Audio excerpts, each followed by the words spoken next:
네이트 피어슨이 또다시 부상을 당했다는 소식으로 시작하겠습니다. 현지 시간으로 3월 4일 오전에 열린 줌 미디어 미팅에서 로스 애킨스 토론토 단장은 월요일 등판 후 네이트 피어슨이 사타구니 통증을 호소했고 현재 그레이드 1 그로인 스트레인으로 확인되었으며 모든 훈련에서 빠졌다고 확인해 주었습니다.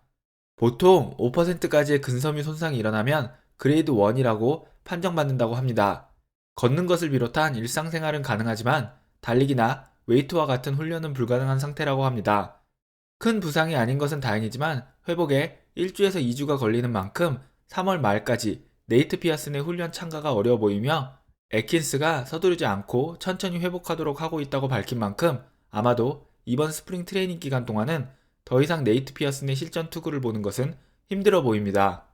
피츠버그와의 시범 경기에 등판했을 때 1이닝을 던지면서 28개의 공을 던졌고 그 중에 12개의 볼을 던지면서 커맨드의 어려움을 겪은 만큼 정상적인 컨디션으로 복귀를 할 때까지 얼마만큼의 시간이 걸리게 될지는 모르겠습니다.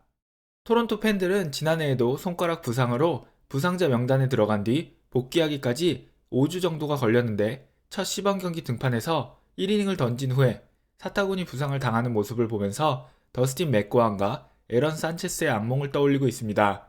두 투수 모두 강력한 패스트볼을 가진 토론토의 유망주들이었으나 단 한 시즌만 팬들의 기대치를 충족시킨 뒤에는 지속적으로 부상에 신음했습니다.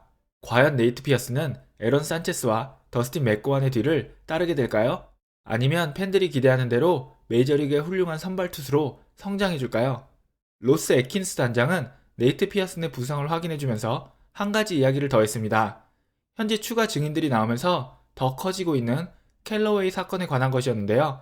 디 애슬레틱을 통해서 첫 번째 보도가 나온 뒤 에인절스는 캘러웨이 코치를 정직 처분했고 클리블랜드의 현 사장인 크리스 안토네티는 클리블랜드는 캘러웨이 코치가 클리블랜드에 있던 시절 이런 일이 있었다는 것에 대해서 모르고 있었다는 발표를 했었습니다.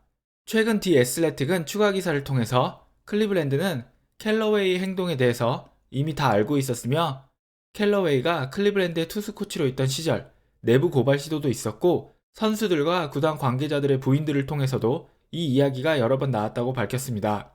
그리고 여기에 클리블랜드의 감독 테리 프랑코나의 아들인 닉 프랑코나가 자신의 아버지와 클리블랜드 구단이 거짓말을 했다고 주장하면서 사건의 첫 보도 후 이 일에 대해서 알지 못한다고 밝힌 많은 이들이 현재 이도저도 하지 못하는 상황에 처했습니다. 이 사건이 터지고 나서 계속해서 입장을 밝히지 않고 있던 샤파이로 토론토 사장과 애킨스 단장도 한 달여 만에 이 일에 대해서 입을 열었습니다. 샤파이로와 애킨스는 캘러웨이가 마이너리그 투수 코치로 클리블랜드 구단과 인연을 맺고 메이저리그 투수 코치로 임명된 시기에 구단의 사장과 부사장으로 있었으며 2015년 토론토로 올 때까지 6년간 캘러웨이와 한 팀에 있었습니다. 샤파이로는 아직 공식 입장을 발표하진 않았지만 현지 시간으로 3월 4일 토론토 구단 내의 직원들과 미팅을 가진 것으로 알려져 있습니다. 샤파이로가 어떤 말을 했는지는 알려지지 않은 상태입니다. 로스 애킨스 단장은 그 다음날 오전에 미디어와의 미팅에서 캘러웨이 일을 언급하면서 토론토 구단 내에서 절대 이런 일이 일어나지 않고 있음을 강조하면서 자신은 이 사건에 대해서 클리블랜드에 있는 동안 전혀 알지 못했다고 덧붙였습니다. 테리 프랑코나 감독 역시 구단이 조직적으로 이 일을 은폐하려 하지 않았음을 강조했습니다. 클리블랜드 구단과 크리스 안토네티 단장도 현재 클리블랜드는 아무것도 숨기지 않고 있으며 MLB 사무국이 시행하고 있는 조사에 적극적으로 협조하고 있다는 발표를 했습니다. 현재 정직 처분을 받은 미키 캘러웨이 투수 코치를 데리고 있는 에인절스 역시 고민이 깊어지고 있는 상황입니다. 다시 토론토 이야기로 돌아오면 네이트 피어슨의 소식이 팬들을 실망하게 했지만 팬들을 흥분시킨 사건도 일어났습니다. 시미언 우즈 리차드슨과 알렉 마노아가 양키스를 상대로 성공적인 시범 경기를 치른 것입니다. 클루버가 등판한 양키스는 르메이유, 에런 저지, 스탠튼, 글레이버 토레스, 브렛 가드오나와 같은 선수들이 선발 라인업에 이름을 올렸습니다. 포심의 구속이 94.6마일까지 나온 SWR은 7타자를 상대하면서 삼진 하나와 볼넷 하나를 기록했습니다. SWR은 자신이 어린 시절부터 중계방송을 통해서 보아온 양키즈 타자들을 상대한 것이 아직도 믿기지 않는다며 특히 스탠튼을 상구 삼진으로 잡은 것은 굉장히 기분 좋은 일이라고 이야기했습니다. 리차슨에 이어서 3회에 등판한 알렉 마노아는 SWR과 마찬가지로 7타자를 상대해서 힛바이 피치 1개와 피안타 1개, 그리고 와일드 피치 1개를 기록했지만 글레이버 토레스와 스탠튼을 포함한 스트라이크아웃 4개를 기록하고 더블 플레이 하나를 기록합니다. 가장 빠른 패스트볼은 97.8마일을 기록했습니다. 이날 양키즈의 스프링 트레이닝 홈구장인 조지 스테인브레너 필드에는 두 선수의 가족들이 찾아왔고 스프링 트레이닝이긴 했지만 두 선수가 메이저리그 레벨에서의 첫 등판을 성공적으로 마무리한 것을 축하해 주었습니다. 현재 피어슨의 개막 로테이션 합류가 확실하지 않아진 가운데 마노아와 SWR의 활약은 굉장히 반가운 소식입니다. 한편 이날 토론토와 경기를 치른 뉴욕 양키스는 감독 없이 경기를 치러야 했는데요. 양키스의 감독인 에런 부는 심장에 페이스메이커를 이식하는 수술을 받았으며 병원에 입원 중인 것으로 알려져 있습니다. 수술은 성공적으로 끝난 것으로 알려졌는데요. 에런 부는 2009년에 심장 수술을 받은 이력이 있으며 올해 2월부터 호흡 곤란과 기력 저하 같은 증상들을 겪었고 스프링 트레이닝에 합류하기 직전 병원에서 종합 진단을 받았던 것으로 알려졌습니다. 뉴욕 양키즈는 에런 분이 팀에 합류하기 전까지 현재 코치진으로 스프링 트레이닝을 진행할 것이며 에런 분의 빠른 KO와 복귀를 바란다고 발표했습니다. 에런 분은 대학 시절부터 심장 질환을 앓아온 것으로 알려져 있습니다.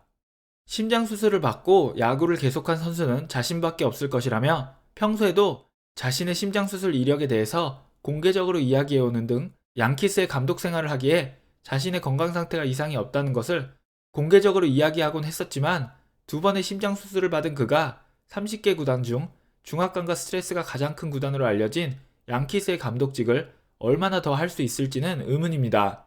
54세였던 NFL 댈라스 카우보이스의 스트렝스 코치인 마커스 폴이 지난 시즌을 치르던 중에 감염되어서 사망한 사례도 있었기에 양키즈 구단과 에런 분 감독 역시 건강에 각별한 주의를 기울일 것으로 보입니다. 토론토의 선발 투수 소식을 다루려다가 다른 사건까지 이야기가 넘어갔는데요. 이렇게 된 거 마지막으로 하나만 더 추가하겠습니다. 시애틀의 유망주인 켈닉은 시카고와의 스프링 트레이닝 경기에서 투런 홈런을 치고 경기 후 미디어와의 인터뷰를 가졌는데요. 케빈 마더의 언행이 논란이 된 뒤 유일하게 입장을 밝히지 않았던 켈닉이 처음으로 미디어와의 자리를 가지게 된 것이었습니다.